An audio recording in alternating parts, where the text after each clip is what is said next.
Okay,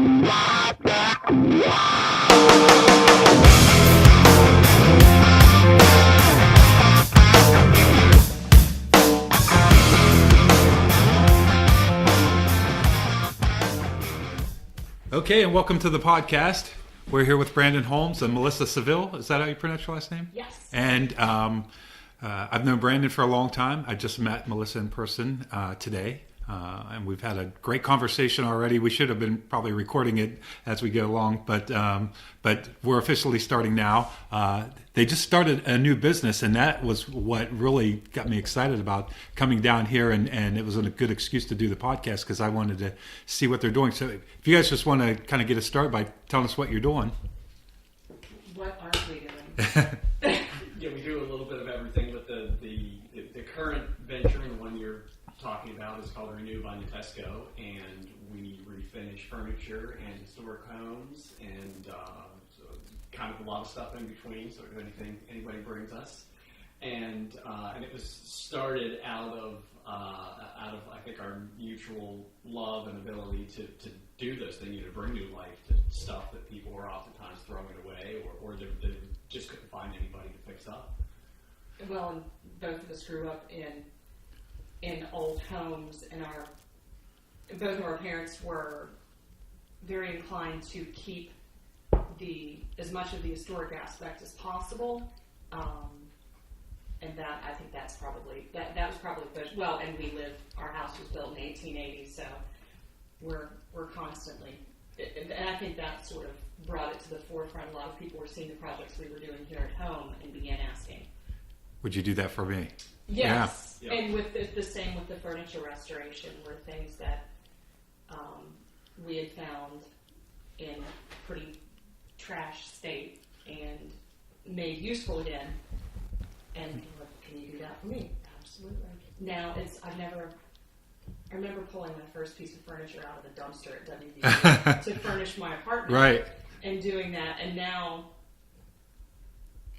being here and doing this, and this is what we do every day. It's kind of That's cool. wild. It sounds like a very organic way to start a business.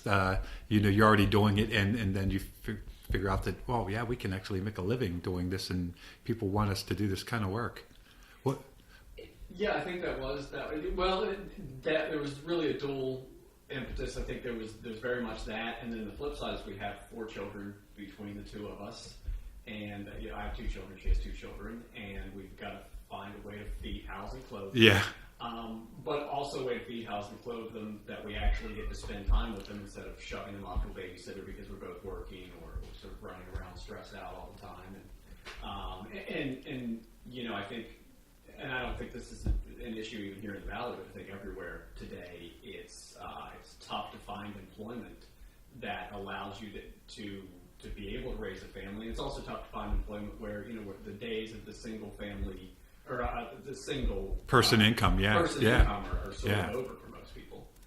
Well, it's definitely a rare trait where people put the emphasis on spending time with their kids over having that job where you work in the ivory tower and to make the effort to spend time with your kids, especially when they're really young like yours. I'm not sure. I've met your kids, but how old are your kids? My children, Grant and Sophia, they're going to be 10 and 11 in the next couple So of months. they're still young, yeah. Young. They're 1 year and 1 week apart. And Brandon and I both, got an education and went off and had those office jobs, or more important, I say that air quotes. Yeah. And stressful employment situations, in his case in D.C., in my case in Cleveland and here. And we just realized that's not how we want to raise a family because we weren't raising our family.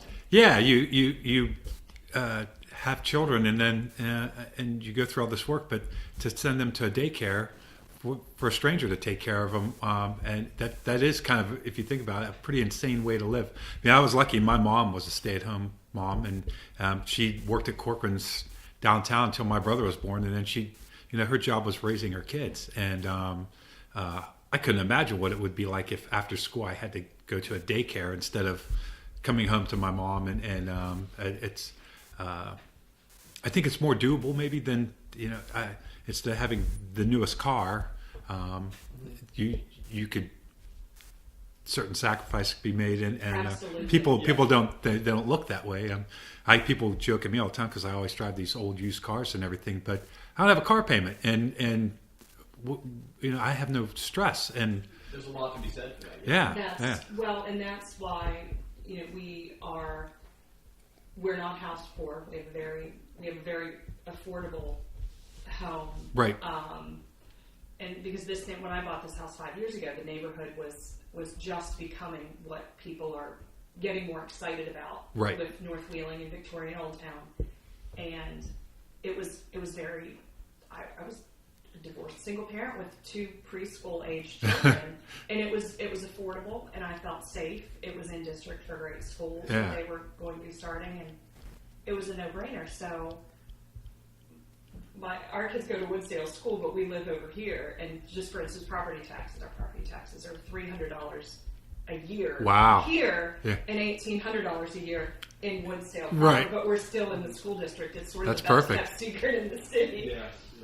Well, I think there's something to be said for a frugal lifestyle, and not to have the money stresses and to have the freedom that comes with that. I think that's one thing that's overlooked. Yes. Is your time is so much more valuable than just owning a car or a bigger house. And this is a lovely house. I mean, it's big high ceilings. It's a beautiful old house. So you guys are by no means like living in a dump. You know what I mean? You have a beautiful house. We've made the decision to make a lot of sacrifices to do to structure our work life and build this dream that we both have and realize we want to jump into together. In a way that is affordable, but no, we don't go without anything. We travel. Money's tight, and because you don't have a scheduled paycheck coming all the time. And you have 4 kids, which are never cheap, I'm sure. No, they're not. But also teaching them the value of. I don't need to go to Chris Miller and spend $500 on a dresser. Right. I can get one that literally fell out of the back of someone's pickup truck and was damaged. Their drawers broken and the top's all scuffed up, and we can make it look like $1 million. Yeah. And the kids, they have nice furniture, they have nice things. I want to teach them the value of nice things and taking care of them, but not that they need to build their whole lives upon being chained to paying for them. And probably what you would find in some cases is the thing that fell off the back of the truck that you fixed up was actually made with like really good quality wood, than the new thing in the store down the street. And that there are probably some people that would pay a lot of money to have a vintage piece of furniture versus the crap that they sell at the furniture stores these days, because it is particle board and faux finishes and it falls apart and it's meant to be put in a landfill. We're very thankful that they do, because those people are paying. They're helping, and they're basically the cornerstone of our business. Sure. People who want that quality of the product, because you can't go and refinish particle board and essentially cardboard and melamine, but you can refinish wood. Wood can take on terrible abuse and still be made better than new again. And in many cases, it has more character Yes. from the abuse. And and I think they're providing you with an income, but you're also providing them with something that they would otherwise not be able to get. And I looked at some of the stuff that you guys have for sale on Facebook, and your prices are great. I mean, it's really affordable. When I remodel my living room, I'm going to be coming to check out what you guys have. I was like, wow, they're not trying to rip anybody off. It's not like sometimes you'll see so-called antiques, and the price is ridiculous.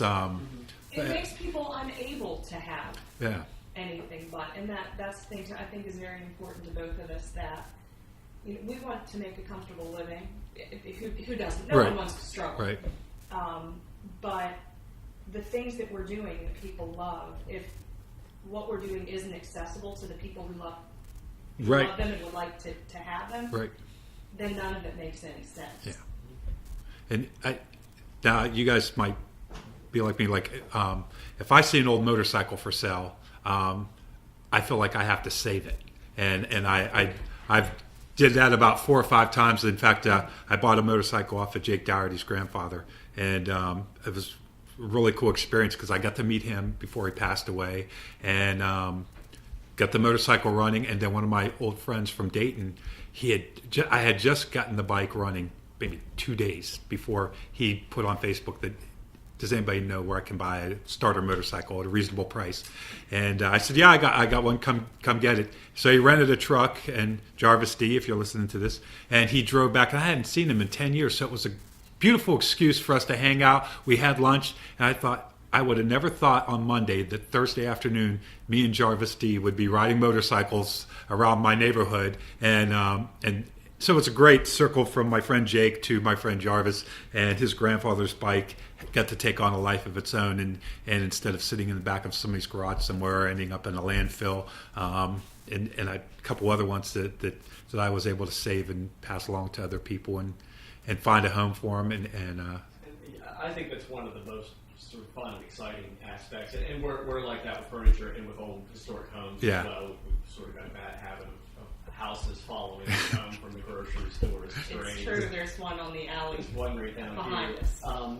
But you get to where, whether it's furniture, it's a motorcycle, a car, a house, anything. These things that have real stories. They Yeah. come to have stories behind them, and even when we're refinishing pieces or parts of people's homes, and we will explain to the customer that we're going to do this. This is never going to look new again because Yeah. it's not new. It's got a story. It's got character, and with the people that we're working with, and as you were talking about sort of offline earlier, things today just don't have any character. Homes don't have any character. Absolutely. Everything we've sort of got this postmodern void of character that everybody lives in. And I think people are really starting to recognize that the old things that do have character, that there's a lot of value there, and we want to be able to get that back and experience it and have those human moments that come along with it, where you feel like, okay, I'm sort of part of a story of reality of humanity. And I think that when you're in a home that has a lot of character like that, you feel it. You may not notice that that's what it is, but it has a certain warmth. Like I'm looking across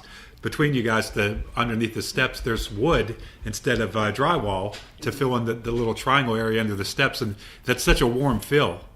Just from the wood grain, and I think the human brain, we're attracted to fire from our primitive genes, and water and wood and natural things. That's the way the human brain developed to like those kind of things, and I think that more and more people are appreciating and just either the quality or just the look of it. It's so unusual anymore to find crown moldings that aren't plastic. Yeah.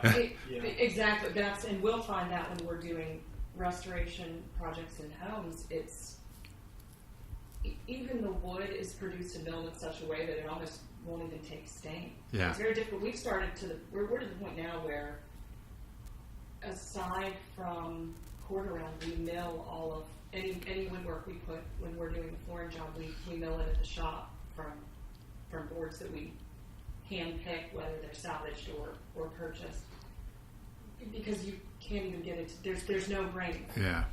Is it because they use young wood, or is it they put preservatives in it, or? Probably both. Yeah. The pine, a lot of the young pine that's just, basically been genetically created to grow fast Yeah. and straight, and there just isn't any grain. And for stain to have any character, there has to be grain. Otherwise, it looks like a piece of plastic with highlighter on it. Have you ever been to the Black Sheep Winery? Yes. No. So they have. It's one of the amazing things about being in there, or any old barn, is the huge beams, Yeah. big pieces of wood that are just must have came from absolutely immense trees that you just don't see anything like that anymore. That was the first thing that blew me away when I'm like, look at the size of that piece of wood. That's one piece of wood. Yeah, and as well, and that's sort of one of our things, I think, with salvage, which is a part of our business that it's kind of part of something that's ingrained in a lot of what we do, but something we're looking to launch more of. To develop. Because so often, I don't know, the pace has slowed a little bit here in Wheeling, I think, with this new administration that we've got, but we're tearing down houses, 1, 2, 3 dozen per year, houses Yeah. and old buildings that have this wood that just can't be replaced. Yeah. People are coming along with big machines and pulverizing it and hauling it off and putting it in a landfill. we sort of look at it like, no, let us take that into our shop and Yeah. polish it up and make it glow and make it something beautiful and allow it to continue. I mean, it's the last remnant of those ancient forests that we have left, and we can kind of salvage at least some of that. And I think that's, I think we're probably kindred spirits in that, because I see that stuff too, and I think, don't let that go to waste. That's a beautiful thing. It has to be saved. I'm looking at the fancy doorknob on your door there, that you can't buy that at Lowe's. Is that porcelain? That one is porcelain. You can't buy that, and if you did buy it in a magazine somewhere or online, it would probably be $60. I don't even know what somebody would charge for that. You can't find that. It's beautiful. Well, and some of the old clay ones. I have a clay one that we fished out of a fire damaged property, and it was somebody painted it, and I saw this glimmer of marbled glazed clay. And I'm like, oh my God, I don't know what this is.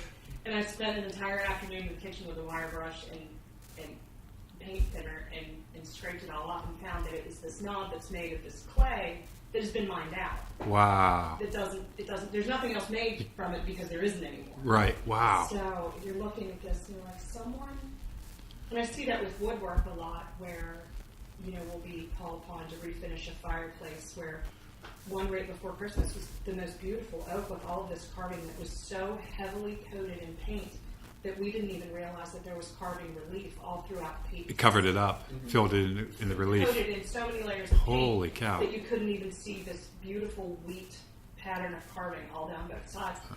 It's mind-bending to me that at some point someone walks up to that and says that it would look better Painted. not as itself. Right.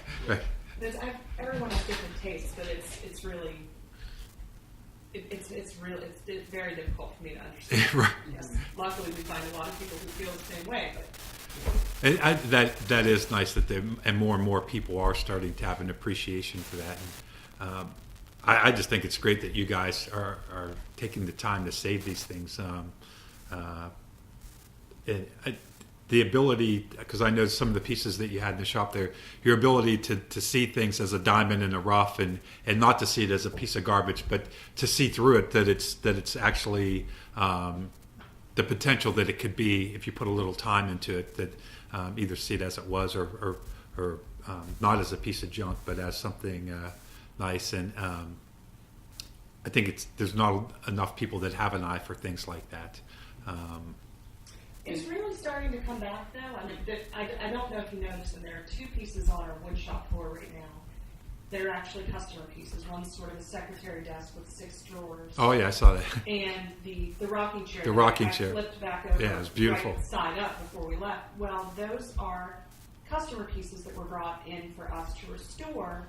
The desk is a local gentleman's mother. It was always in her kitchen, but it had been over the years painted and painted and painted and painted. And he decided that he wants it restored for his daughter, who's an art major, so she can keep her art supplies in it. Yeah. So we start to strip this down and realize this thing that was covered in old metallic bronze paint and red stain and whitewash and brown paint, just layers and layers of things, is solid walnut and oak. Wow. And the rocking chair is a mother. Her daughter's in her 20s now. She remembered rocking her daughter when she was a baby. The piece had sort of been relegated to a sort of sheltered front porch. Yeah. And started to deteriorate. And all of a sudden it clicked in her mind, this looks terrible and it's deteriorating, the finish is falling off, and that I rocked my baby to sleep in this. Yeah. She's an adult now, but I don't want this to ever not be a part of our lives. So Yeah. she loaded it up in her station wagon and brought it up, and we're going to refinish it so they can. It will come back into their home and be a part of their lives, not The a thing out on the cast off porch, somewhere yeah. or in a closet. And that's really the story of both of those pieces. They were being discarded or in long-term storage and just forgotten. Yeah. And now they're not. And that is a really, really exciting part of our day-to-day, is to get to be a part of that story. Oh, absolutely. And to give that furniture its second life, and It's so much fun. it'll go from the piece that was hidden in the back of the basement to being like the spotlight Sort of piece in the room. showpiece, Yeah. a showpiece, and you strip it down and you see what's underneath. And I'm still, I have a childlike wonder and giddy. He'll be elsewhere in the building and yelling, "You have to come look at this! You have to come look at this now!" And he's probably the point where he's like, "Oh my God." I think that'll be an important part of your success is the fact that you genuinely get excited about the work. And so if you're very lucky because not a lot of people have jobs where they are genuinely excited about things that happen while they're working. And it's great to have a passion for something. It's so uncommon, unfortunately, for people. It is, and I think that gets a little bit back to what we sort of talked about at the outset, where we're so everybody's this. You've got to have a big house, you've got to have a brand new car, or you've got to go out and have to go out and do that. And I think very oftentimes, especially if you're sort of in that middle class bracket, a lot of the jobs that we have available to us now don't give a whole lot of satisfaction. Right. Available to us now that can pay those bills don't give a whole lot of satisfaction. And so much of you've it gotta is- make a Well, in our conscious case, they decision. didn't. Yeah. No. Yeah, in our case, they just didn't. We were, it was. The things that we went to get our educational pedigrees to do, we hated them. Well, and as more and more as any job has gotten more digitized, and you end up interfacing, whereas maybe in the past you would have to deal with a person, you end up having those same interactions via text or over a computer, and so even a job that maybe was interesting 20 years ago is less interesting. One of my first jobs out of college, I worked in a darkroom for a magazine, and that was the forefront of the digital age. We had some of the very first digital cameras. So we moved into a new office, built a brand new darkroom, and we kept paper in there because we didn't use it anymore. Didn't use And I missed that ability to print photographs, even though some days it was tedious and it was obviously quicker But it's to. that wonder when it's floating. Yeah. And you see the image come on the paper, and you lose that. Really, any job has lost that. Even, Yeah.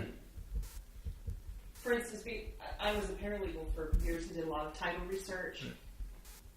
You went to the courthouse, You had to and you look it up. interacted with the people, and you went through these old books all the way back through sometimes, to the 1800s or the 1780s in the case of where I grew up. Yeah. And now you don't do that. You sit in front of a computer screen and you pack Yeah. all day. So the research isn't even fun anymore. Yeah, For a it's- researcher, oh, there it is, which yeah. It's like, oh, well, I'm just going to hit this button and it's literally just going to scroll up on the screen before me, and then I'm going to print a report, and then I'm going to turn it in. You're almost like a human aspect of just an extension of the computer. You're pushing a couple buttons here and there to trigger the You're programs. just making it spit things out. Yeah. You're And- not doing. Right, you're not doing Yeah. and I think that for me, one of the great things about working in the darkroom was that they didn't always turn out. So sometimes you get a tricky one, you have to play with it, and at the time I probably was cursing it, but now that I look back on it, the fact that you had to take the time to get it right and the challenge of it, and as I get older, I see more and more how good it is to take on things that are difficult. I don't want to necessarily do things that are just easy. The process, something Yeah. that has a multi-step process, makes my brain tired, Yeah. makes my body tired, Yeah, and it's much more rewarding in the end. I don't think that people have a real opportunity to do that very much anymore, in work or play, No, or they think they don't. And we've sort of we've lost a lot of that skill. With the kind of downturn in appreciation for the older things, we lost a lot of the skill to make them. Yeah. And that's why I think we're sort of, now people are kind of realizing that and saying, okay, we've got to start to recapture some of those skills. And that's what we've both got so much more to learn about all the different things that we do. But it's great to be a part of that, and great to be able to do that research aspect of okay, how were these built? This thing was made in 1890. Well, how did they put these together back then? How did they make this finish? And how did they do the fasteners? And so you've got to go back and learn about those different things. That's where like the intersection of technology and what you guys are doing is perfect, because you can get access to that information, because you don't want to, Yes. if you really want to be working with wood, you don't want to spend 3 days in the library finding out how to do it. You can go on the internet educate yourself, self-educate yourself, and then get right back into the shop and work on it. And so that is the one nice thing with having it YouTube tutorials instant and gratification, information seeking is a wonderful, wonderful thing. As is at this point where we're finding there are still craftsmen around who are, in some cases, older, not necessarily older, but who have been doing these things longer than we have, Right. and they're so gracious and excited in sharing their knowledge. It's not something people want to share. It's not, people don't want to stand over here. I know I'm the gatekeeper of knowing the things. Yeah, they enjoy passing along that information. It's because I don't think no matter how much excitement is burgeoning that there will be enough of us Yeah. for folks who really are coming to a sudden halt and want these things to survive. I think to find somebody that has an appreciation for the trade or the craft that they've worked in their whole life, that's got to be exciting for them to meet people, especially even if they're just a couple years younger or just getting started, to find people that have that same passion for something. It's really great. You guys were saying about the challenges that most people don't have those kind of challenges in their jobs and stuff like that. And I usually don't use the CrossFit word on the podcast, but one of the things I like about it, because people cringe when they hear it, but one of the things I do like is when you walk in the morning, there's this thing written on the board that looks almost impossible. It's ridiculous. Yeah, and it's also the abbreviation. Yeah. Well, yeah. If you don't, you'd even have to go. What's that one again? But the 3-4 times a week, I have this thing where I have to really dig deep to get through it, and but the sense of satisfaction and just that ability to, and nobody's, I guess you could always quit and walk away. It's not like it's life or death, but when you're in that moment, you do feel like it, and I think that's probably what I appreciate the most, is just that where you have to really, for maybe it's only for 5 minutes of the hour, where you really have to just focus and just get through it. And the rest of the day, you carry that with you. And it's 4 or 5 times a week. And I think some people might get a flat tire on the side of the highway, and they have that brief moment where they really had to struggle to get through Where it. they can't find their AAA card? Yeah. And I think it's good to have those challenges, whether, the modern world, we have to manufacture them by going to the gym, but a couple hundred years ago. Tenacity. We were talking about tenacity the other day, and it's sometimes you have to create those situations, but every time it happens, they change you in at least a little way. Absolutely. Mm-hmm. You get a lot of strength that helps you when small things happen. You're like, I did far worse things than that this morning. Yeah. Perspective. Yeah. Oh darn! I dropped that pencil. Well, I have to bend over and pick it up. No, you picked up 50 pounds earlier in the day, or whatever it is. Or I see that on social media so many times that one of my least favorite little abbreviations is the FML. Yeah. And it's like, I drove through the drive-through and they gave me the wrong sandwich. Yeah. F my life. Yeah. No, somewhere across town, a mother's baby's dying of cancer. That's F Yeah. my life. Not getting the wrong order at McDonald's. Right. We're Right. doing it wrong. Right. And it just this world of instant gratification we found ourselves in, we really lost touch with what any real grit is. Right. And what even is deserving of us to have a real deep emotion over. Well, one of the things I noticed when I worked into your shop is that it was cold in there. I mean, you can't heat a building like that all the way. But you guys are just, that's your shop and you're working in it, and you guys weren't complaining about the cold as far as I could tell. And I mean, I kind of thought it was refreshing that a lot of people would just, hell no, I'm not gonna go into a cold shop like that. I'm gonna have to wait till it warms up. But you're able to function there. You get in there and you wear the right clothes and wear the right clothes and keep moving. Sometimes I'll be up front finishing something and then sprint back the full length of the building just to warm up. We'll sprint back to the kerosene heater, pop down like I'm in front of a campfire, and then sprint back and be fine for another half hour, 45 minutes. Really, the only time we can't work is when it stays cold enough that the finishes come up. Yeah. And then those are the days that you get to say, no, we're working. Work out of the house. We're working from home, which is us by fire. But it was brisk in there today. But I like the cold air. I think there's something invigorating about it. And Working like that It really is is. worse. Getting too hot when you're Yeah. doing physical labor is far worse. I can always make myself warmer. There's a point where Yeah. I can't safely take off anymore. Right, clothes and right. do it anymore. And even the heat, it is definitely more miserable. But there's something about being outside. And I when I was really into bicycles, I remember there was some hot days in Dayton where it was close to 100 degrees, and I'd be out riding a bicycle, and you wouldn't see anybody outside. And I stopped in the gas station to buy a couple of Gatorades, and they're like, "What are you doing riding a bicycle?" I think I just liked the challenge of it. I wasn't dumb. I knew that it was, that I needed to drink a lot of water, and that it was a certain misery to it. But I like the challenge of being one of the only ones outside and pushing myself. We both love winter and snow, and we're also both huge freeze babies. Me So right now, where it's about 30 degrees outside, and we're kind of complaining like it's too cold out. But if it was 4 degrees outside or minus 2 degrees outside, we would bundle up and go walk around town for 3.5 hours, just like you said. Right.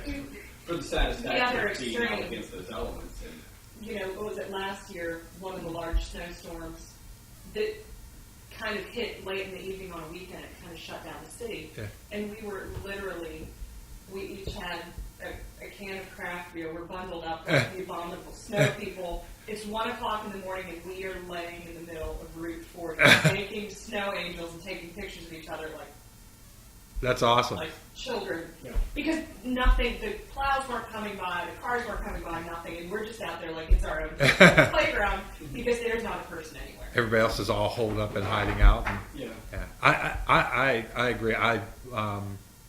My friend Melanie, we kind of bonded over the fact that we were down at River City and we were looking out the window from the Artisan Center, and it was snowing and everybody's kind of complaining. And we were she said, "I love winter." One of us said that we love winter. The other one's like, "Yes, me too." You can't let anybody hear you. Say that They'll out loud. think you're It's crazy. almost like, it's almost like you say that and some people look at you like you said, "I killed a puppy." Yeah. It's just- I love. I don't have a huge driveway, so I love a day when you get a lot of snow, and then I bundle up and I go out and I shovel my driveway and maybe the neighbors, and go across the street to the fire department and play in the snow there, and just to be outside in the snow. It's awesome. And that kind of stuff really also brings back the more natural rhythm of life, which is another thing just hit me that we lost. And a couple of years ago, I spent a winter in a 18th century farmhouse, which is right sort of up. Oh yeah, right by my house. Yeah. And it had modern conveniences, but we still heated with wood and, Right. and everything like that. And it had that rhythm of life where you had to get up and go out and shovel your way out to the wood Yeah. pile. And we had an actual real winter that year instead of this lame winter. Right. But you had to feed the stove, you had to shovel shovel your way out of the driveway. Yeah. Those sorts of things. That's kind of another thing that we've lost, where we've flipped a switch and our sidewalk has melted the snow off of itself. Right. And how many people things. don't wear coats in the winter because they go from the house to the garage, and then they run into work, and then they run back out to the car, and they use the remote start, and they don't even take a coat with them because Yet they're they always complain about how cold it is. yeah. Wear Wear a a coat. coat. That's a Hats, gloves. yeah. That's the key to getting through winter is just dress appropriately, and it's When I worked downtown, which is my office was about 6 blocks from here, everyone in my office thought it was the most hysterical thing because the worse the weather was, the more likely they were to see me walking to work. It was like, the diesel froze up, her car wouldn't start, and the car's fine. Yeah. I needed to do this. yeah the challenge of it. I'm too. like Man Up the Eskimo, Yeah. kicking down the street, and I've always been that way, and thank goodness you are too, or it would make for terrible windy winters. Yeah, well, that is good that you guys can both have that trait that you enjoy winter and you enjoy the hardships of it. But we're both constantly freezing. We're always Well- freezing to death. I mean, like, I have on fleece lined pants. He's probably got on 3 pair of pants right now. That's funny. But we're like, yay! But you're not moving to Florida, yeah. No, I would actually like to start a fund to buy Greyhound tickets for folks who line that they need to get there. I would love to send them. to get them there faster. Yeah, there you go. Yeah, just go down there. It's America. You can just move. You can go. Yeah, if you don't like it, just move to Just Florida. go. Yeah, you can move a lot of places. You can move out to Arizona. Personally, I wouldn't want to live in Florida in the summer. I think that would be that would be way more miserable than any winter that you could have in Ohio or even Canada. I was down there once in the summer, and it was brutal. It was. I would rather be stuck inside because of snow than stuck inside because of heat. I couldn't imagine, because you can only, like you said, you can only take off so much clothes and then you're done. You can't get any less clothes. At least in the winter, you can always throw another blanket on. And those seasons sort of mark the year too. It's like, you understand the time progresses. Yeah. And you get that different sort of all those different moods. And then I think you enjoy spring. Spring and fall are my favorite seasons. I Sure. kind of hate summer actually. It's too hot, too Yeah. humid. But you really appreciate it's. I don't think you can appreciate winter without summer. I agree. And the other way around. Just because having all that contrast and you've got something to look forward to, that even if whether you don't like the winter or you don't like the summer, you've got something on the other end. That's right. That you're always looking forward to that relief.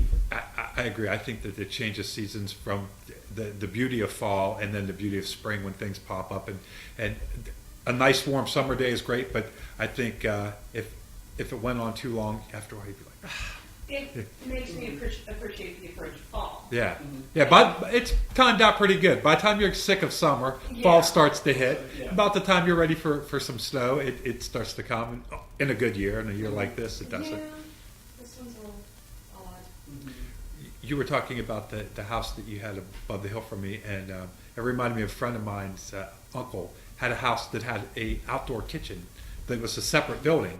I don't know if you've ever seen a house like that, but yeah, you literally, like if you want to go out in the morning and cook eggs, you'd have to walk about 30, 40 feet across the yard in the snow to the kitchen, cook your food, and then either, I don't know what the lifestyle is, if you would eat it out there, if you would bring it back into the house, but literally the kitchen was a completely separate building from the house. Now I've seen like outdoor kitchens, but this house had Like no. recreationally Yeah, outdoor kitchen. but this house had literally no kitchen inside the proper house. We had looked at the home of a client a few weeks ago that was an 1850s. They call it an 1850s farmhouse, which I was expecting the 1850s or 1750s farmhouse. The staircase is about 18 inches wide. Right. And this is, we both walked out after looking at it and said, my goodness, that's one of the most beautiful homes that we have ever been in. Wow, is that the one that you put pictures on? The big, really big house? No, they haven't posted pictures of that. But at any rate, they had an outdoor kitchen. Of course, now they have an indoor They kitchen. have. Yeah. There was an outdoor kitchen, the same thing, about 30 feet. I think part of that was kind of like a fire. Part of it was your service Heat and would be working in fire. the kitchen, but also you didn't want to have that much fire all the time in Right. the house. So. Yeah, I think that was the reason for those kitchens, right? Is to keep the heat out of the house and And the soot. And the because soot. at that point in Yeah. time, everything was open flame, so it's probably just to keep a lot of that. and I guess if you had people that worked for you that cooked your food and everything, you didn't care if it was out there. You don't care if they have to walk across the yard. Right. Yeah, that's not your problem of yours. That's less noise. You don't have to hear it or smell it or deal with it. It's Smell it. yeah.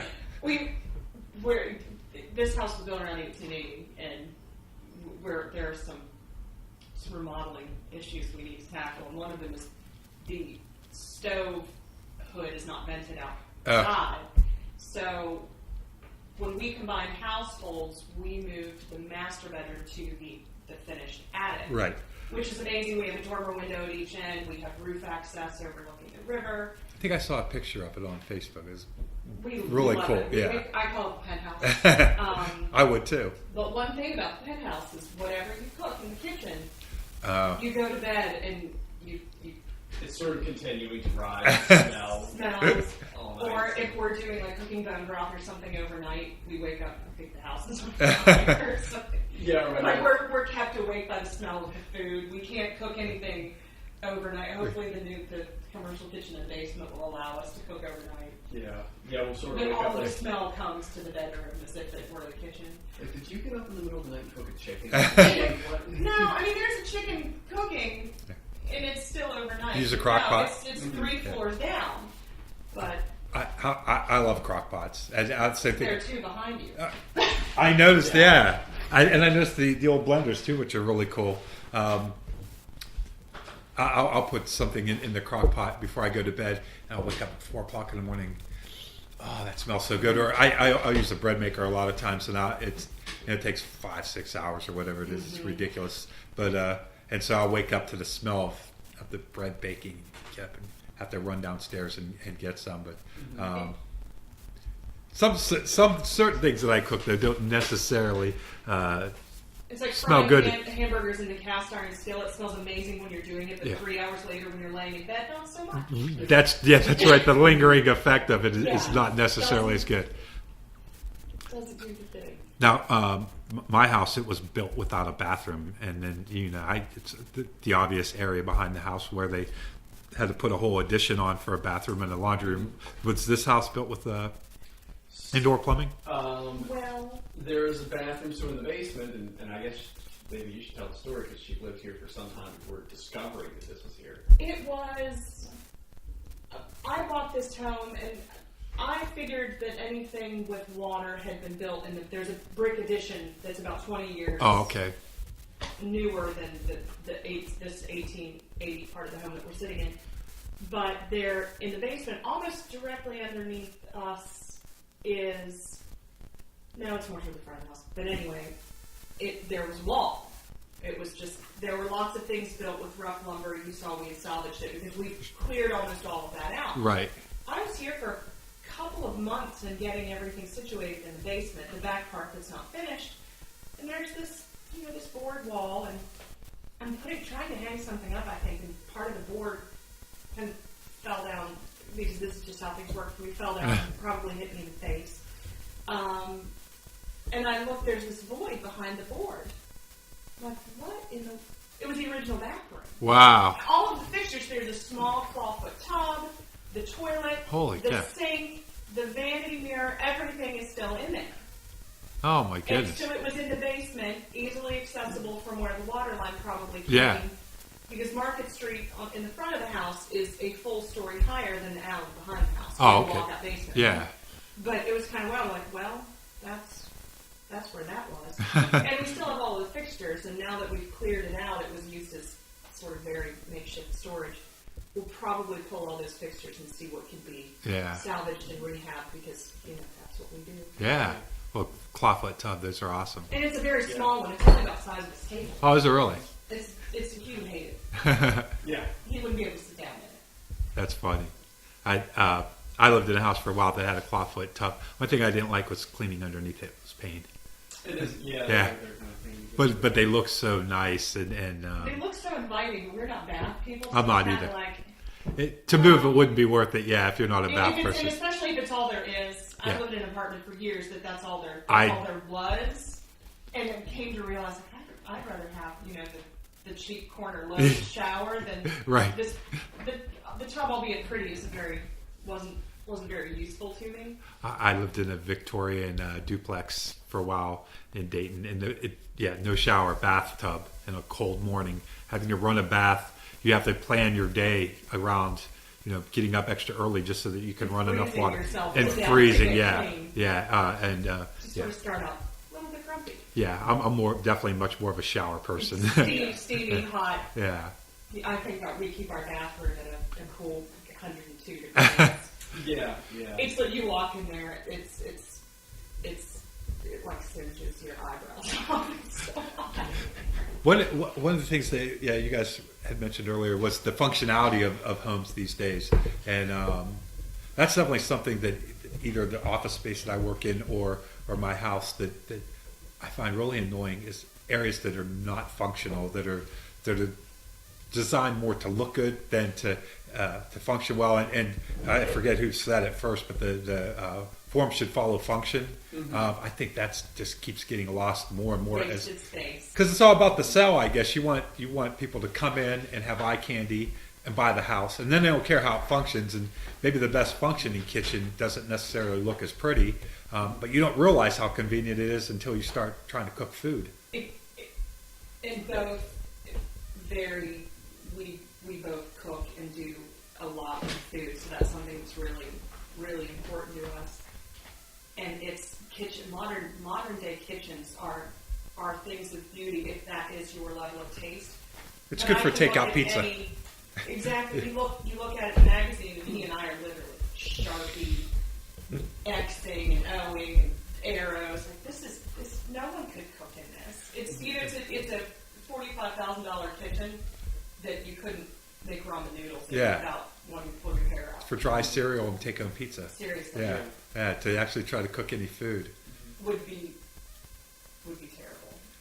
Yeah, and there's a little bit of a balancing too with old homes, and we're both old home lovers, and one thing, and I think a lot of people who are, I don't know about a lot, but there are some people who are in preservation and things, and a lot of them oftentimes I think we'll see things where people are almost chastising somebody for like putting a modern stove in their kitchen, or all the houses built in 1750. Well, why do you have plumbing in it? They didn't have plumbing in 1750. Well, a house in 2017 that doesn't have indoor plumbing in it is kind of worthless. So you've got to strike that balance between maintaining the character, but also adding functionality to it, so it can be functional in a lot of worlds. Have things like bathroom. We had that. I grew up in a historic home that during the area had a heritage days every fall, so my parents would grudgingly open the house for tours. And people would come, you would rope off so you don't come upstairs. So you need to see our sort of the main living space. Yeah, you don't need to see the bedrooms. You don't need to be prying through our bedrooms. And people were extremely disrespectful. They would just like tear down the barricades and go upstairs. Oh, no. and then come down and ridicule you like, well, you don't have, why do you have 4 televisions, or you have, because there are 6 of us, and we live here in the now, and in that case was the 1980s. Like, it's 1987. We live here. Right. We live here all the time. It's not just for your touring enjoyment. That's right.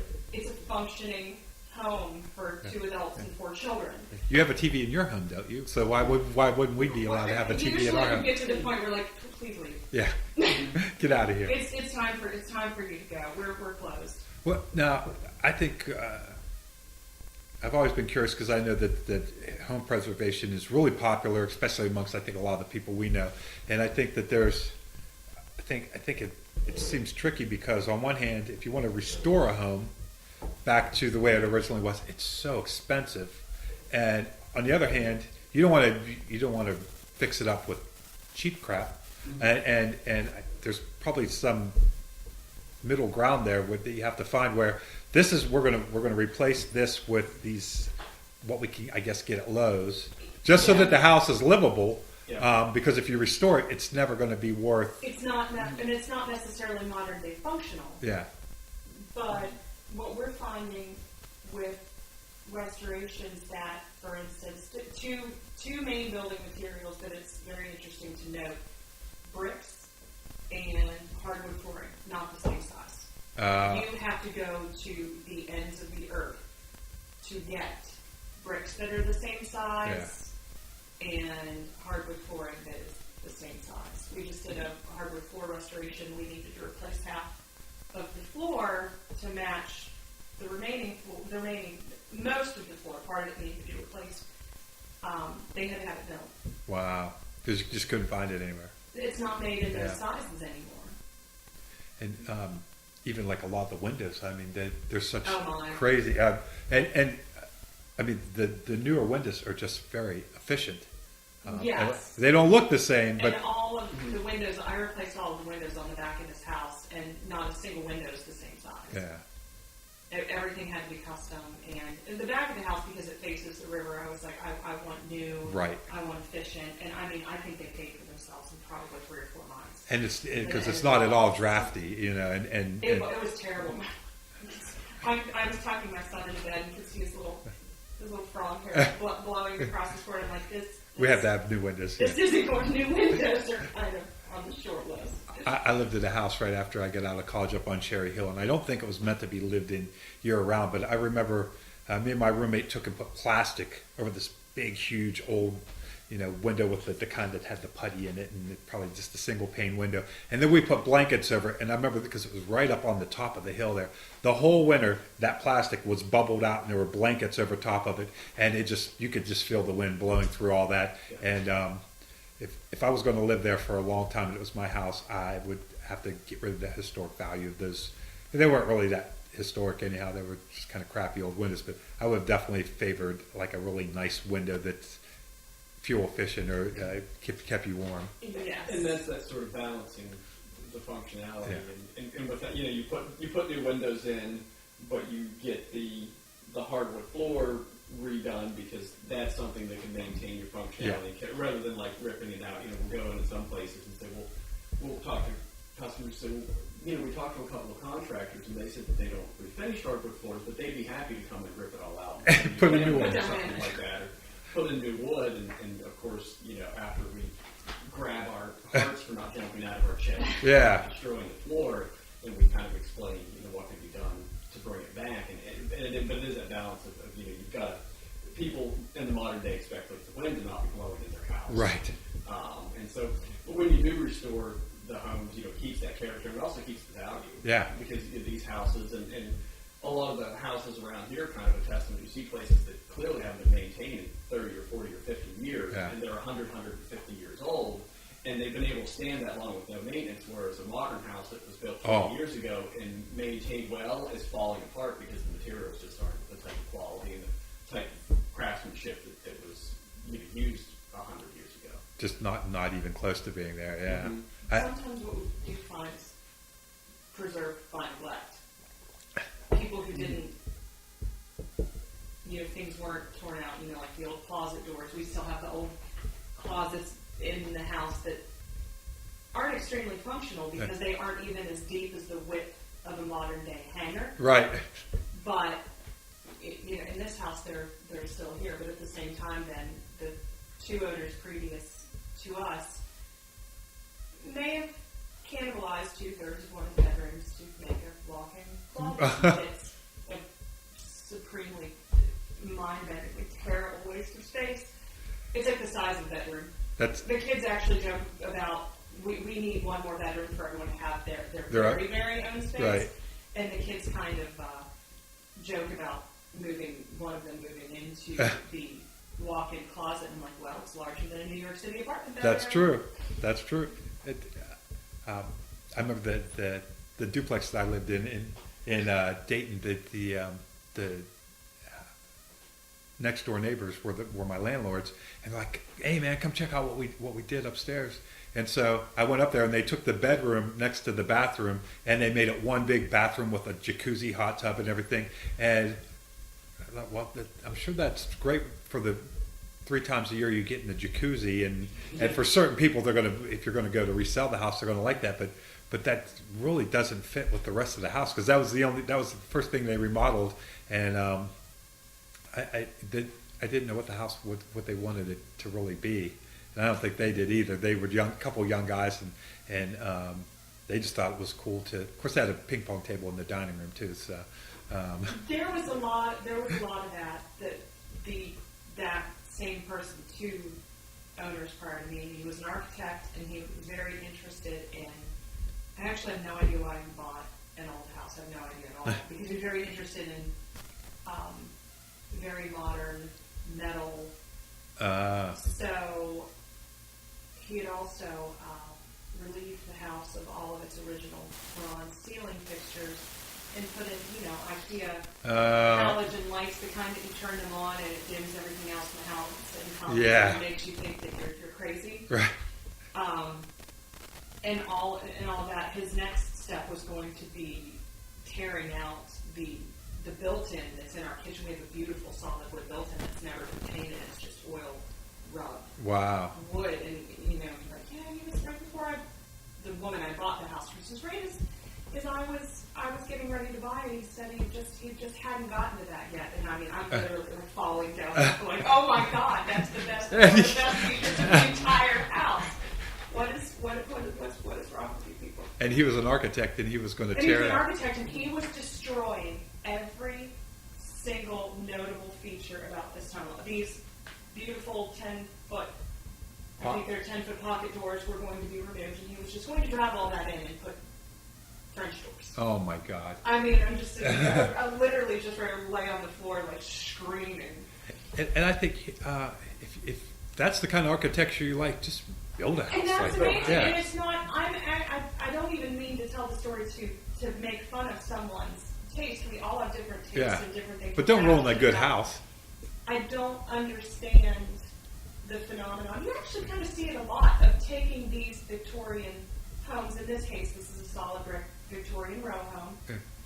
and turning it into what looks like a postmodern industrial loft, Yeah, which are also really amazingly cool spaces. yeah, The architecture and the feel, even the room size placement, nothing jives. yeah, yeah. Well, that being a car guy and a motorcycle guy, there's a thing in like the car world where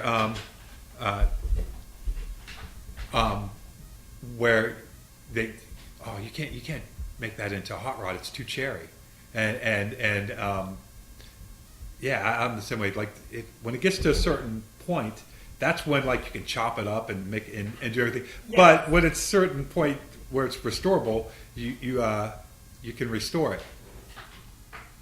We tell Bobby's story. All right, we're back. There's no hiding it. We took a bathroom break, so I forget where we were when we stopped.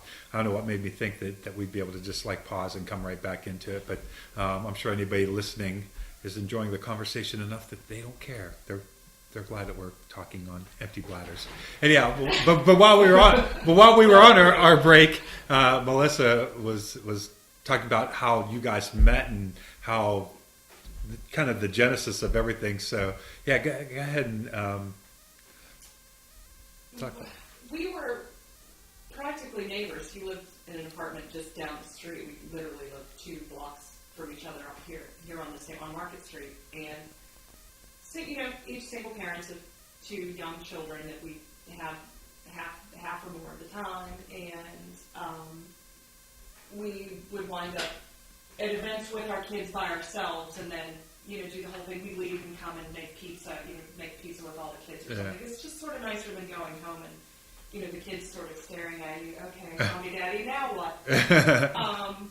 So we just started hanging out a lot, and then we started hanging out a fair bit when we didn't have our kids, and we would cook. We both loved to cook. We would cook together, or one of us would cook for the other in one of our kitchens, and he would come up here and we would be cooking in the kitchen, and there out our kitchen window is this house that there was a fire in a few years ago. It's been vacant for many years. It's one of the oldest houses in the neighborhood, and it's solid brick. It has no windows, and it had this door, this unlatchable storm door.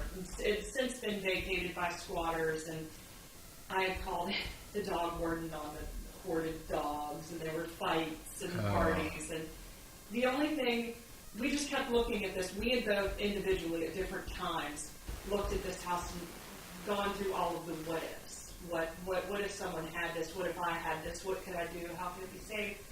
So we, over our various drinking and eating adventures together, decided to form an LLC and purchase the property. Chased down the owner, spent 6 months in and out of municipal court because it's under raise order with the city of Wheeling. Oh, okay. So they had to approve any sale. And the woman who owned the house is just, that's a whole other podcast. That's probably a whole movie. So it's like a mini-series. She's a colorful individual. And so we wound up being approved to and purchasing the property. And we realized some things had happened. We were blockaded from working on it for a while. And now we certainly just realized that no matter what has happened, no matter what hasn't been done, we have succeeded in what we initially purchased the property for, which was to secure it. And in my case, as I told you, to go over there, probably the very first time we were over there, and tear off that damn swing. So the sound is gone. It's secured, and now it's not a harbor for crime or animal hoarding or what have you. But we've formed this LLC to purchase property, and that's Nitesco Conservation and Development, which is the umbrella of anything else that we do. Right. And that was the only reason we did it. And that was before you were a couple? Oh yes. Yeah. Oh, that's funny. Yes, and that's sort of everything else not been like a meeting with the shareholders. Right. And making decisions to move on down these paths. We just sort of, things would organically happen. We're like, oh, well, that happened. It kind of, when we realized we were a couple, there wasn't, I don't think there was ever really any decisions. Like, how long have you guys been together? I don't know. It's kind of happened. I don't know. We've been hanging out for years, but what? There's no start date. It just kind of We don't blended. know. There's no, what's the anniversary? I don't know. Yeah. But that's how it started, and then now we have this whole, we've combined households, we've decided to raise our children together, we're romantic partners, we're business partners, and all of these things have happened, and sort of at the times of struggle, when you're like, what in the name of God, what are we doing here? But realize all the things that we've built, and sometimes there's planning and there's forethought, but in some cases just almost completely by accident. Yeah. Pure happenstance and kismet. Mm-hmm. I think yeah. It's, I always say I'd rather be lucky than good, because the happy accidents of filmmaking particularly, but just life in general, you can't beat that. And I think everything from the food on the table here to just the way you guys met and started your business, everything, it's all very organic. And that's got to be one of the key factors to having a happy life, is if you let everything happen as organically as possible, because I think a lot of people end up becoming unhappy because they're trying to force themselves into a box that they were never meant to be in, including us. I think earlier in our lives, we all did that and found that it just led you to more and more misery. So, a lot of times when I make a decision, whether it's to buy a motorcycle or something like that, or what movie to make, or to start a podcast, if it feels right, I go for it. And if I don't, then I don't. And that was Matthew Buxton from college. He would say that to me all the time, mostly talking about girls. But he'd say, if it feels right, go for it, and if it don't. And it's, to this day, it's still one of the most profound things that I've followed by try. It's good to have a certain process for things, but it's also not to be too beholden to it that you get stuck. And I mean, especially I think for like a relationship, if it evolves naturally over time. I mean, you guys seem like one of the cutest couples I've ever been around, and oh no. Well, to be able to live together and work together and raise families together and all that stuff, and most people, they're like, oh, thank God Monday's here, I can go to work and at least I get away from all that for a minute. And who would want to live a life like that? But a lot of people do. So. Well, I think probably we all have at some point or another. Mm-hmm. Yeah. It makes you very appreciative of finding a place where you're not. Absolutely. I know. In my case, I'm thankful and thankfully surprised and excited about not having that. I don't dread going to work. I don't dread coming home. Right. Well, and I think I was listening to somebody talk on another podcast earlier today that the people that had it really good when they were younger, they kind of get cheated out of the certain strength and a certain appreciation for things when they get older. And I think we all kind of maybe had that experience where the people that really had it made in high school were never able to get to that point again the rest of their life. Whereas like someone like me, who I wasn't necessarily hated, but I wasn't the most popular kid, I've enjoyed a lot of, I had plenty of mountains to climb. And then once you get to the top of them, it's better to get to the top when you're 40 or 50 than to hit the top when you're 16, and then there's nowhere but down. There's a lot more longevity to it. Yeah. And I think a lot of times too, people don't, we're not, and this is just maybe sort of a cultural thing, that the plan changes as you get older. You even with this house over here, our plan was to secure the door so we didn't have to listen to it and tear the weeds off the front, so we didn't have to look at it. Right. Morphed into this whole thing where we did a lot of other work to it, and now we're getting into the sort of next phases of it and looking at other properties. But but appreciating that, like, wait, we achieved everything we wanted to achieve there, and it's okay for the plan to change. I think whether it's a house, a project, whether it's your career, people look at this. There's the sunk cost fallacy where you've got people think, well, I've got all this education in this field, and I can't stand this field, put so much time into Time it. in. Yeah. I was put in another 20 or Relationships, 30 jobs. years, a relationship, a job, anything. And I think that everybody can do well to have that realization that, well, okay, this fulfilled me at the time that it fulfilled me, but now I've won other things, I've gotten out of it whatever I wanted, or I've found something else that interests me, or someone else that interests me, and being able to let go of that and move on to that next part of your life or project or whatnot. I think it's funny. I kind of stumbled upon that same theory, oddly enough, from Jesse James, the motorcycle builder. He had built this copper saddlebag that he'd worked on for like 2 weeks, and then he put it on the bike and it looked terrible, and he just put it up on a shelf and basically scrapped it. And he made the comment that no amount of time spent on that would justify putting it on the bike if it didn't look right. And that really is kind of exactly what you're talking about. We've had a couple film projects that we got pretty far into them, and we just realized that nobody's happy working on it. We're not relishing the end of it, and we still have a good bit more to go. And we just kind of turned it over, and a couple times we've done that, and I have no regrets for doing that. And I think you're right. You have to, on one hand, stick to your guns for certain things, but you also have to be fluid and change with the times and with who you are. You guys were talking about that you met while you were cooking, and on the table here we have some beautiful fermented products that we were trying earlier, and we had a conversation about food. So I want to talk a little bit about your catering business and these fermented lemons, which I still want to try before we leave, but because that you have the whole thing with the houses and the furniture and that, but then the food side is another big thing, which I think we have a lot of shared interest in, healthy eating and cooking. And so you guys do catering, right? We do, the catering, we've done a lot of catering in the past, a good bit of catering in the past, and I got into food at a professional level. My first job was in a restaurant. I was 15 years old. I was the busboy and worked my way up through that to be chef, and then left and had this whole other career in politics using my fancy education, and decided that I wanted to get more into food, and part of the reason that I came back to live in Wheeling is because of that, and was a chef at a few restaurants around here, and kind of decided, getting back to the child care issue, that I didn't have 90 hours a week to be in the kitchen, particularly to be in someone else's kitchen.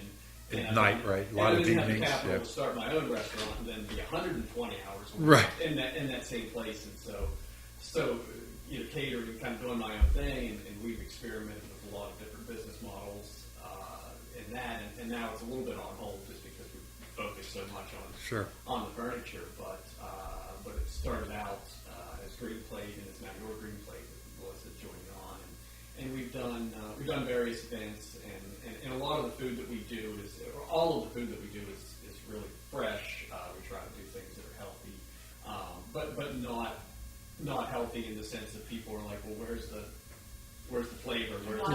Why isn't there anything sticking my ribs here? Yeah. And We still do candy bacon. That's good. Yeah, we do candy bacon, and bringing that artistry to it, and that's part of the reason I think that we sort of limit the things that we want to do, because in almost everything we try to be choosy. We've set ourselves up so that we can kind of pick and choose the jobs that we want to take, and sometimes you're looking at the bill pile and saying, well, I don't really want to do this so much, but we're going to go ahead and do Sure. it. We need to be less choosy this month. Yeah, Yeah. And that's called being an adult and that's realistic. We Yeah. have to adult Yeah. every now and then. Yes. But we get to be pretty selective about it. And that's part of the reason we also have the two businesses, is so that we can be selective. Sure. That, if we don't want to do furniture for a little while, we've actually just had a conversation earlier in the week. I want to make some food for some people now and be able to do that. And it's really like a performance art for us as much as anything else, I think. When we're doing it for sort of the general consumption. Right. And we came to realize there was just a particular situation in which we needed to do a very basic, very large scale food preparation and serving situation, and we had to bring in, we had all 4 of our children that weekend. We had to bring in a babysitter who was here with our children, and we were it was 125 degrees in the kitchen, and when we got in the vehicle to take the food to where we were going, like, this is awful. Yeah. Why did we do this? I hate you. I hate me. I hate the food. I hate everything. Right. I hate this truck. I hate the road. I hate the client. I hate everything. And that was a real. It would be absolutely inappropriate to call it a breaking point. That day, it felt like a breaking point. But I think Eye-opener, it right? was. It was when we finished up and came home and realized that we'd survived. No one had died. Yeah. Everyone was reasonably happy. Everyone was fed. That was just not what we were going to do. Yeah. Unfortunately, in this area, that's a lot of what is desired, or just what the general framework of what people expect. That's Right. what the expectations are. Yeah. And that is what changed us into I think the mindset of, we don't want to do super large scale events. We can't do prefab food. It's just not neither of our nature. It killed us. We Yeah. had to do a lot of prefab things just because that's what the folks wanted for Yeah. their event, and that's their choice. Yeah. It was too. Well, I think you guys are smart that you have all these different skills and these different things that you can switch back so that you don't have to take a job that you don't particularly like to do. I mean, I'm really jealous. I'd love to be able to, do a little bit of commercial film work and then maybe, restore a motorcycle or and flip a car or something like that and clean a gutter to make ends meet. But I've not yet found the courage to make that leap.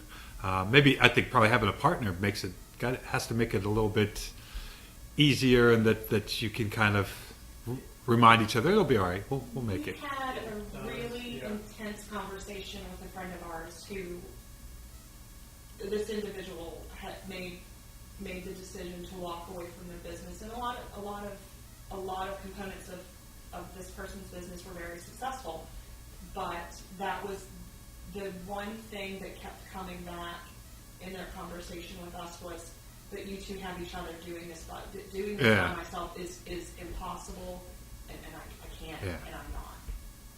And that is definitely, I think we both found ourselves in situations in previous lives where we tried to do these things, and it wasn't possible to do by ourselves or with The wrong people. partnership or work situations that weren't supportive. Yeah. Yeah. Boy. Yeah. When you talk That about was really hard to be as diplomatic as I could be. You did very good at that. And I think for us, it was with sort of everything where we're at right now. It was born out of the ability to do it, having each other, and also out of the necessity, both in the sense of the way we want to live our lives, but in the sense of the way that we had to live our lives.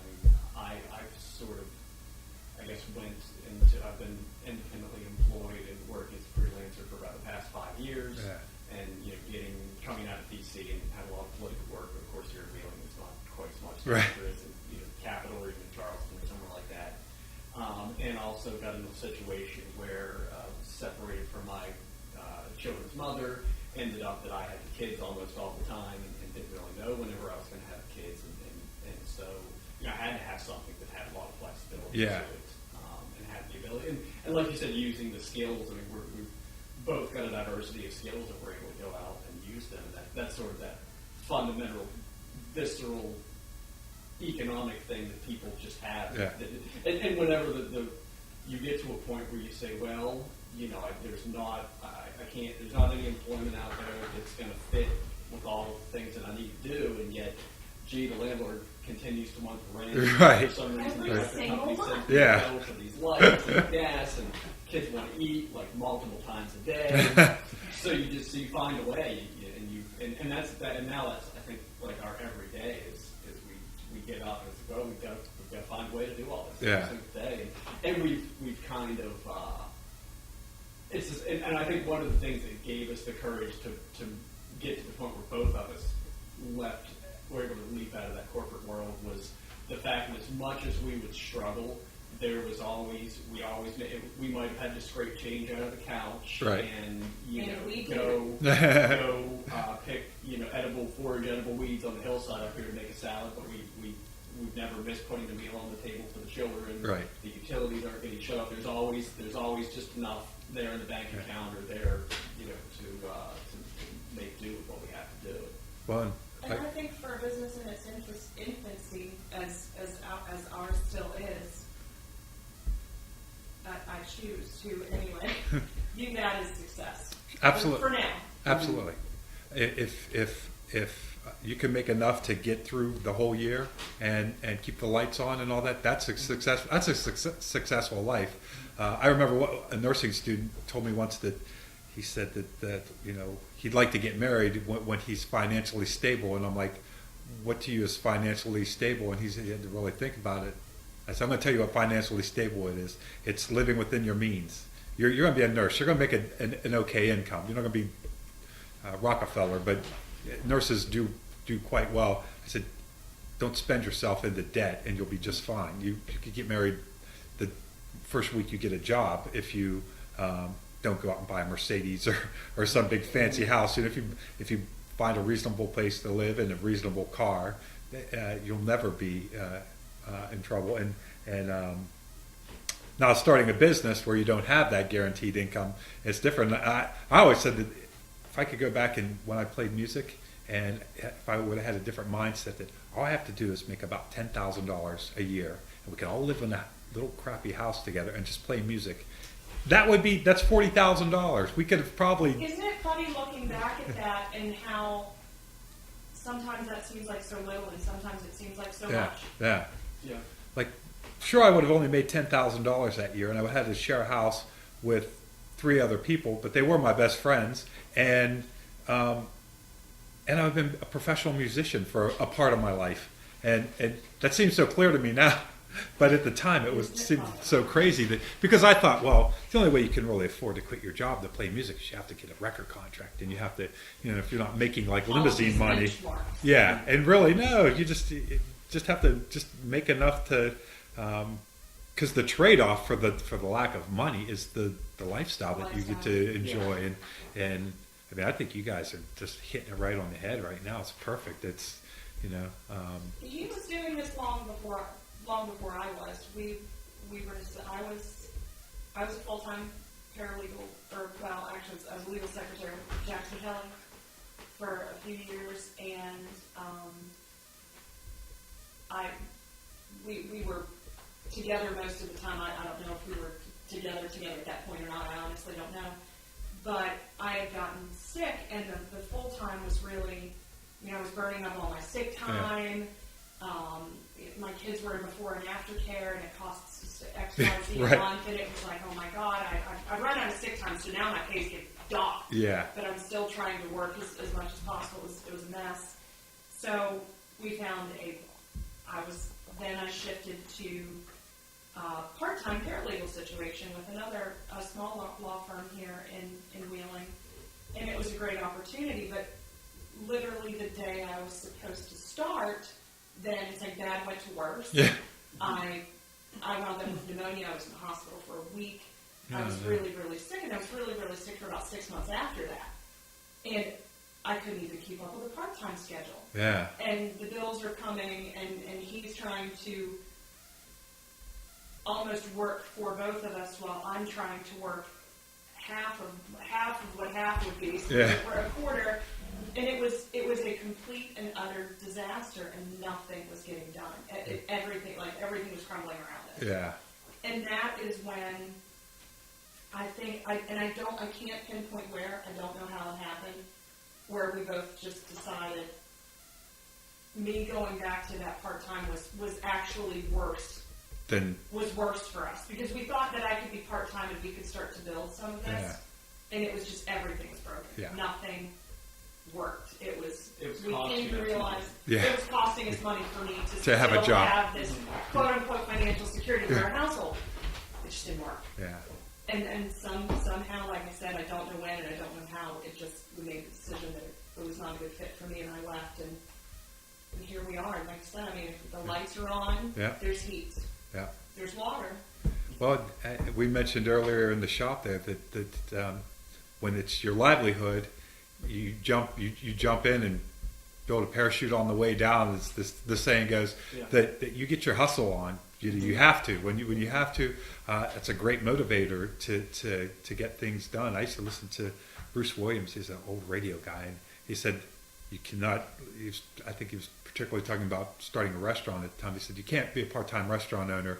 You have to have your livelihood, and it's any business. I think if you really want to be successful, you have to go all in on it, and that's that motivator. That, well, do I want to take this job or not, or do I want to? You get your hustle on a lot more than if you get the reliable income. We go out and find our paycheck every week. Yeah. Yeah. Yeah. Sometimes on the side of the road, somebody is discarded. Yeah, and if you had a reliable income somewhere, like I don't feel like stopping to get that today, and then like we haven't done a piece of furniture in 6 months, and it's very easy to probably fall into that if Or it there was was. some of it, and it was sitting. There was an entire room devoted to the dinosaurs and half dead projects of probably both of ours, and just none of it ever got done. It was Yeah. always tomorrow or next Yeah. week or next weekend, and Well, tomorrow never came. And especially if you go to a job that you don't particularly like for 8 hours, you come home and it really zaps your energy to do anything else. You want to just recover for the next day, and We were in it. Yeah. We were in a pretty awful mess with me with that. Mhm. I came, I had a health situation where I've finally been able to become very comfortable with the fact that what I did on and off for almost 20 years, regardless of where I was in my point of education, my brain does not any longer work that way. Yeah. I can't work in that environment anymore. I'm so much happier for it. Yeah. We all are, because I was sort of what isn't there? There's a documentary out there like Fat, Sick, and Nearly Dead. Yeah, I've seen it, yeah.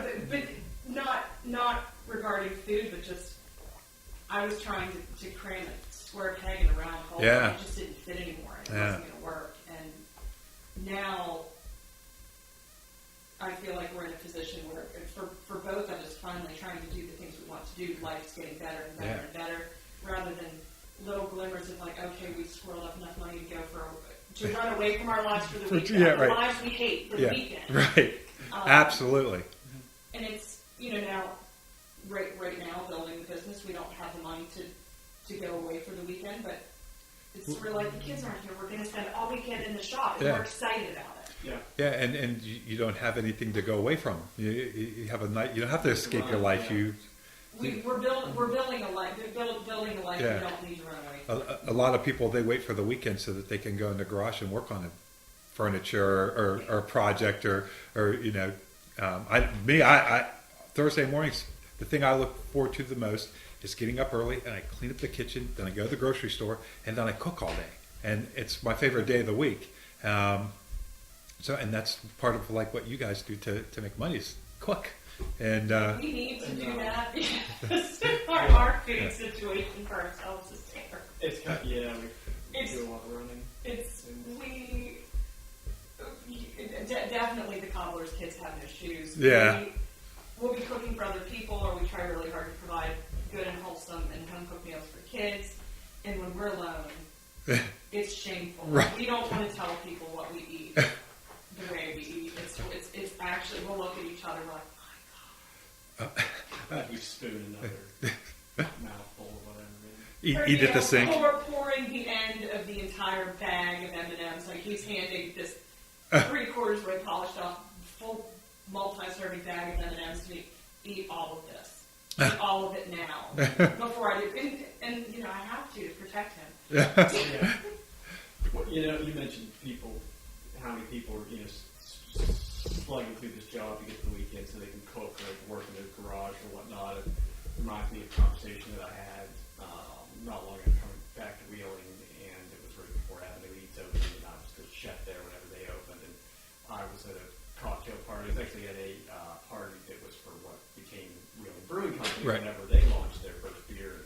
I was in a conversation with 3 or 4 people that I sort of knew from around the craft beer scene, and was talking to these guys, and I told them what I was doing, and they're like, "Oh, you are!" And immediately 3 or 4 heads turned, and there was all this interest, and they were really, really excited about what I was doing. and I talk, and you start to talk about yourself for so long, and I guess it's easier doing a podcast, but you talk about yourself for so long, you start to feel like, oh, gee, I'm talking about me too much. I need to learn something about the people that they're talking about. Right. They kept asking me questions. So I said, well, what do you guys do? And two or three of them all said, well, we're lawyers. Yeah. It was like they didn't want to talk about it at Yeah. all. They had no interest in it. They were fascinated by what I did and sort of my ability to do it. Yeah. And that was one of those, I think, was probably an inspiring moment. And it's definitely, looking back on it, was a very inspiring moment to think, like, here are some folks that have, and their paychecks are probably a lot bigger than mine whenever they get them, but maybe their bills and their worries are too. And, Right. But here's some people who have the jobs that whenever, guidance counselors or whoever are coming into schools and saying, you want to be a doctor or a lawyer or, one of these types of things. And here are people that are doing those jobs, and they're looking at me as a chef, and a lot of times I don't think chef is something that people are coming into school saying you could work 90 hours a week. Right. All day. Yeah. But these guys are fascinated by what I'm doing and doing interesting things. And I definitely think that you guys are kind of living the new American dream for a lot of people that they want to leave the 40-hour punch in, punch out work week and make a living doing something that they feel passionate about. I know, I sitting here listening to you guys, it really inspires me because it makes. I like my job. I like my coworkers. I like the fact that when I leave, I just get a little paycheck and I don't have to worry about my bills being covered. But at the same time, Monday rolls around, I'm like, man, I got 12 other things I'd much rather be doing, and that. I'm not real good at figuring out a way to capitalize financially on any of the things I do, but it is inspiring me to think about more ways to figure out a way to maybe turn some of the things I love into an income where I could just do that for a living. I wondered, as we started into this, as we look at it, we've had the discussion a number of times. We have sort of an exorbitant amount of education between the two of us too. Yeah. And are you wasting it? Is that? I used to wonder about that because I speak of all of the lawyers talk. I'm the daughter of an attorney. My sister's an attorney. My brother finally flipped out and said, "Hell no, I'm not going to be an attorney." Right. He's a lobbyist in D.C. for the American Medical Association. But well into adulthood, I had this nagging sense of obligation that I needed to go. That was something I needed to go back and do. And my father had a stroke a few years ago, and I thought, my God, I have to go back and go to law school so that I can take over the practice. He's a solo practitioner. There's no one else. Yeah. And it was my discussions with Brandon. He was sick and down to the couch, so he couldn't get away. I was going through what I promised is the final time that I ever felt that sense of obligation and need to go back and do this. I had taken the LSAT. My employer was set to make sure I was help ensure, if at all possible, that I was going to be able to start the Duquesne Evening Adult Night School Law School program. Yeah. And I would have left this in my 40s. I'll be 40 in May. I would have been probably 42 by the time I finished. Crippled with debt. Yeah. And then my God, how much longer would I have had to work? Especially going back without a firm and a set paycheck. Oh yeah. My God, what was I thinking? It makes what we're doing now seem so much less risky. Yeah, like that's a safe route. So that it was, and I think so many of us are, at various stages of our lives, paralyzed by those what ifs, what could have been, expectations. My parents' expectation of me to go to law school and take over my father's practice led me to drop out of college with a B average and fly middle fingers and just go do some, embarrass the family just working these straight. I became an advertising executive. Forgot to advertising, and I think I did that until I turned 30, and just like, I am not. What literally woke up one day, flipped out, said I'm not going to dedicate one more day of my life trying to sell someone something Stuff that they don't need. Yeah. Packed up my Corolla, left Cleveland, and went back to Morgantown and lived in an apartment that my dad came to see. It was like, I'm not telling your mother about this. How in the hell did you wind up living in Sarah? And now, another 10 years after that, what in the world has happened? But we're paying the bills, we're raising beautiful kids. Well, and it led you to a point where you're happy, and then that the ultimate goal is to, if you wake up in the morning, you're happier now than you were then. That's all that matters. The money comes and goes, and sure, and money's just a means to an end. To obviously, if you don't have it, it's much more important that when you do. But at the end of the day, it definitely doesn't buy you happiness, and it's funny that you said that that kind of desire that I really should do this, or the guilt factor, or whatever. I recently this week I didn't get a job that I had applied for, and I somehow had myself convinced that I should be doing more, something that I use my skills or my degree to make a living, instead of just having a job. So Lord knows I do enough things outside of work to fulfill me, and then when I didn't get it, I was really upset, because I thought, well, it's my one chance. I don't really find many jobs come along that would appeal to me. But then talking to my different friends and everything, and even one of my friends mentioned maybe going back to college, and I'm like, I don't even know what I would study. And but I've kind of come to the realization that maybe for me, having a job that I don't hate, that that pays my bills, so I only have to work 3 days a week, 3 long days, and then having 4 days to make movies and do a podcast, and not have my income tied to that. Maybe for me, maybe that's the best possible situation for me to be in right now. There's a lot to be said. Yeah.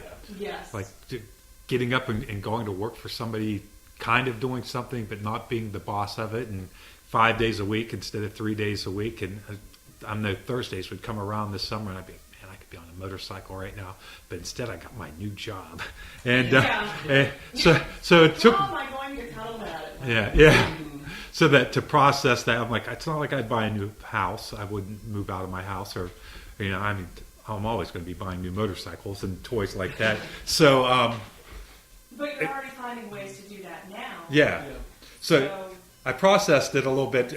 Took me a couple of days to process, and I'm like, yeah, I'm okay with it. I think that was probably a good thing that I didn't have that life change, because I'm perfectly happy with the way my life is. In fact, one nice thing about my job is that Monday, Tuesday, and Wednesdays I work 12-hour days. I don't think about anything else, and the movie stuff is very consuming, and so you have that, like, Monday hits and you can just leave that all behind. You have 3 days where you don't have to focus on any of that other stuff, and then your batteries are charged up, and you hit the 4-day weekend and you work on that stuff, and it's why would I want to mess with it?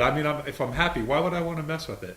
It's a good, and you were also we're all similar in this, and that you've got a lot of interest, or at least you've got things that don't even seem necessarily connected, but you're very interested in motorcycles, very interested in filmmaking. It's like us with food and restoring all things. They're not necessarily connected, other than they're things that we love. Right. Things that have an intense and time-consuming process, though. Right. And if you can't find yourself in a position to devote the time to those things, they're never going to flourish.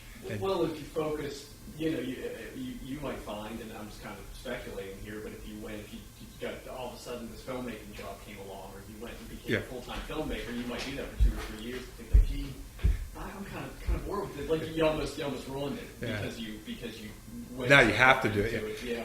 We actually had that discussion last night coming back from Steubenville, and we were on a shoot, and I thought, if I had to go work on a film project where it was a project that I really had no interest in creatively, and it was just churning out product. Someone else's product. I think it would make me hate it, and so far I haven't found anything where they'll pay you to ride a motorcycle, because I just want to ride, and I don't mind fixing them up, and usually I just ship them off to a mechanic, but buying and selling, that's. I'd just rather just ride them at this point. Maybe design them and have somebody else build it. But there's no money in the level of filmmaking or podcasting. But at the same time, you never know. If you follow the things that you do love, maybe someday it'll be a situation where those skills will play into a job that pays. And if not, knock on wood, I have a job that I like and people that I like to work with, and the check's always cash. And that job gives you the freedom. Gives me the freedom. Opportunity to pursue those other two passions your way. My way, yeah, because it's not a soul-crushing job. It's actually pretty fun, rewarding job.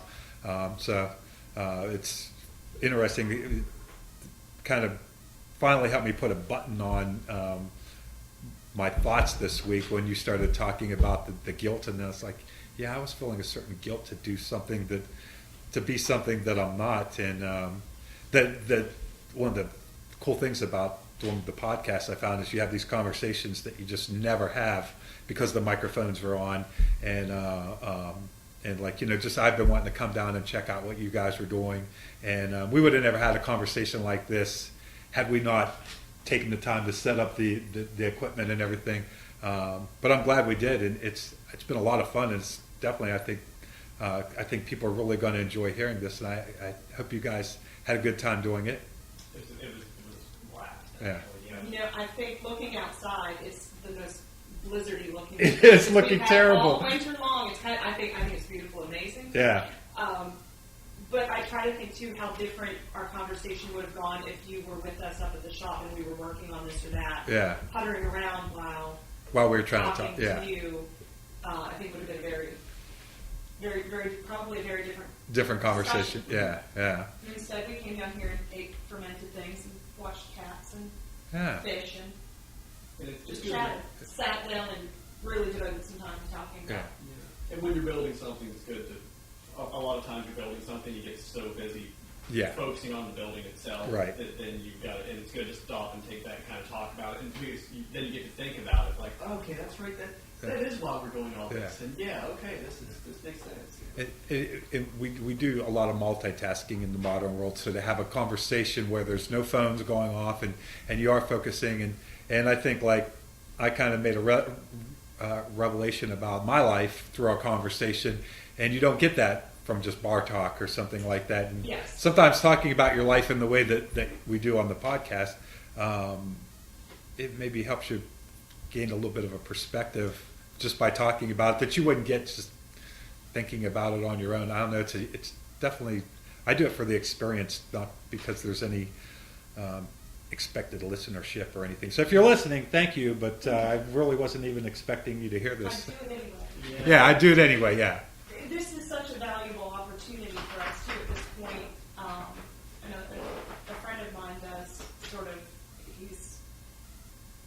he teaches photography and he does a lot. He does news photography and does some filmmaking, more documentary type things. And when we got our space, he asked to come down and see us. We haven't even unlocked the space yet. What is it that you want to see? But this particular conversation we've had with you and the conversations we've had with him when he's come down, he really just sort of follows us around as we're doing whatever we're doing, has really been a valuable touchstone for us as we build this, because everything does happen so organically that sometimes we do need to sit back and what have we done? Yeah. What are we doing? And not what have we done, like, oh my God, what have we done? Look how much we've accomplished. Mm-hmm. Yeah. Mm-hmm. And you start to realize, when you're hustling for that paycheck, and think times are a little bit of a rocky week or what have you, like we've kind of done a lot in a short time. Yeah. I think it's something to be proud of. Absolutely. I think people that listen to this will be inspired, because I think a lot of people would like to do what you guys are doing, and you've shown that it's possible. And you also kind of talked about the how great it is, I think, to take that leap, and how rewarding it is to the leap of faith and to put yourself out there, because the reward and just the lifestyle that it affords you is well worth giving up the little bit of security that maybe you get from a steady job. And we did it the way we were supposed to. Yeah. It didn't suit either one of us. Right. But it worked out in the end. I think the compromise is one of the most important things in life. Not enough people are good at that. And I totally know what you mean. I was mentioning earlier that I think while Brandon was in the bathroom about how I looked at the thing on Facebook where I was 3 years ago, I was the separator, and I made that with camcorders, and I was a crew of one. And then I think about the last weekend, and I even told Jeff, my partner in Independent Films, one of our partners, that man, can you believe this? We have like these great guys from Martins Ferry that we just recently hooked up with, working with, and Ron Scott, and everybody gets along, and we have fun, and like, how the hell did this happen from me with a little camcorder, and I was writing on just Microsoft Word. Well, and seeing the pictures that you can post, it's like, wow, he's got. Well, the he's got a real technology professional guys are film using crew there. like Yeah, you. these guys have it. It blows me away. I'm like, I don't even want to know how much that cost. I'm just And glad I get to play with it, we get to so play with it's it. Yeah, Mhm. and it's, for me, it's been really fun because it's not just me pursuing my dream and everybody's volunteering their time to help me accomplish my goal, but I like to think that everybody that's working on the film we all have that same dream, that we're all getting to participate in our own way, and so that's been really rewarding. But it is funny, I look back and I'm like, yeah, it wasn't really that long ago that I had like a $150 camcorder on the tripod that I bought when I was in high school, and it was, and I'm still pretty proud of that film. Phil Cole and Andrew Croft and Melanie Steffel, they were great actors, and but yeah, in just a short period of time. So, hey, I think that's good. We've got like almost 2 hours. I'm going to have to do this into 2 episodes. I thought we were going, gee, if people have listened to this point, they're either hooked on your podcast or maybe they fell asleep. Yeah.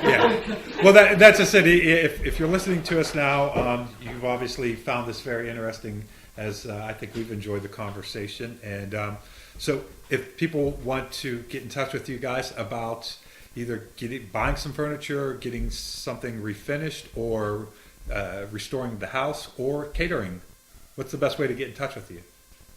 You don't have to give your phone number if you don't want, but you can. And so Facebook is probably the best way to reach us, and I think it's facebook.com/homerenewed.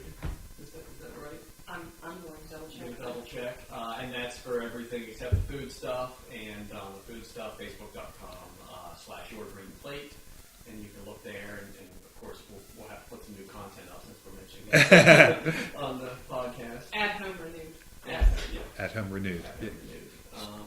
Yeah, that's the best way. And that's got our phone number and contact, and we're pretty responsive. And by we, I mean she. It's pretty responsive when people send us messages. And salvage. We will take any and all of your salvage. Don't throw it away. That's right. We want your We pants will on come get furniture. it. If you don't. That's right. Well, thanks a lot, guys. It's been a lot of fun. Thank you. Thank you. So, till the next podcast, thank you, everybody, for listening.